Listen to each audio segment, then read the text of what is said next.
Hi, hello, welcome to Paka's cooking recipes.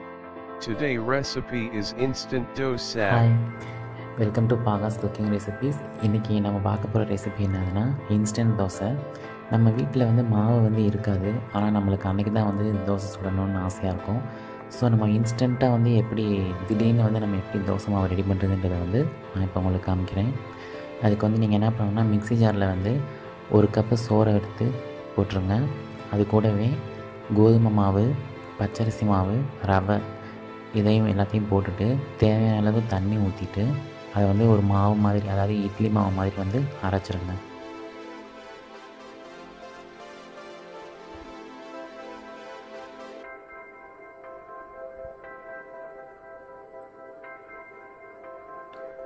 So இந்த மாதிரி இட்லி மாவு மாதிரி அரைச்சிட்டு இதை ஒரு பாத்திரத்தில் ட்ரான்ஸ்ஃபர் பண்ணிவிட்டு அதுக்கப்புறம் இது கூட ஒரு சிட்டிகை பேக்கிங் சோடா ஆட் பண்ணிக்கோங்க. அதுக்கப்புறம் இதில் நம்ம தயிர் ஆட் பண்ண போகிறோம். தயிர் இந்த மாவோட கன்சிஸ்டன்சிக்கு ஏற்ற மாதிரி நீங்கள் புளிச்ச தயிராக இருந்தால் ஆட் பண்ணுங்கள். அதான் அது ஊற்றினா நம்மளுக்கு தோசை ஊற்றினா ரொம்ப டேஸ்ட்டாக இருக்கும். ஸோ அந்த மாதிரி தயிர் ஆட் பண்ணிவிட்டு லைட்டாக மிக்ஸ் பண்ணிவிட்டு இதில் தேவையான அளவு உப்பை சேர்த்துக்கோங்க. ஸோ உப்பு போட்டுட்டு அதை நல்லா மிக்ஸ் பண்ணிடுங்க. ஸோ நல்லா மிக்ஸ் பண்ணிவிட்டு ஒரு தோசைக்கல்லை சூடானதுக்கப்புறமா அதில் மாவை ஊற்றி இந்த மாதிரி ஸ்ப்ரெட் பண்ணிடுங்க.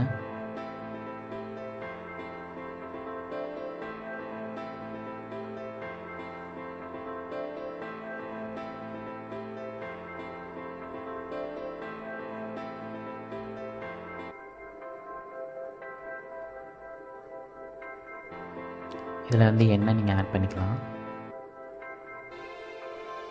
இதை மூடி போட்டு தான் வேக வைக்கணும். நீங்கள் மூடி போட்டிங்கன்னா தான் இது நல்லா வேகும். இது பொறுமையாக தான் நீங்கள் வேக வைக்கணும்.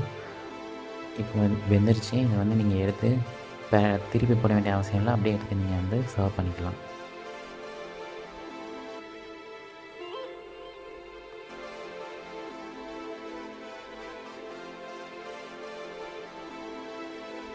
நம்மளுக்கு இன்ஸ்டன்ட் தோசை ரெடி ஆயிடுச்சு. இது கூட நீங்கள் தேங்காய் சட்னி, தக்காளி சட்னி, கடலைப்பருப்பு சட்னி இல்லாட்டினா ஏதாவது குருமா வச்சு நீங்கள் சாப்பிட்டுக்கலாம். இது நீங்கள் ட்ரை பண்ணி பார்த்துட்டு எப்படி இருக்குன்னு சொல்லிட்டு கமெண்ட் பண்ணுங்கள். நன்றி.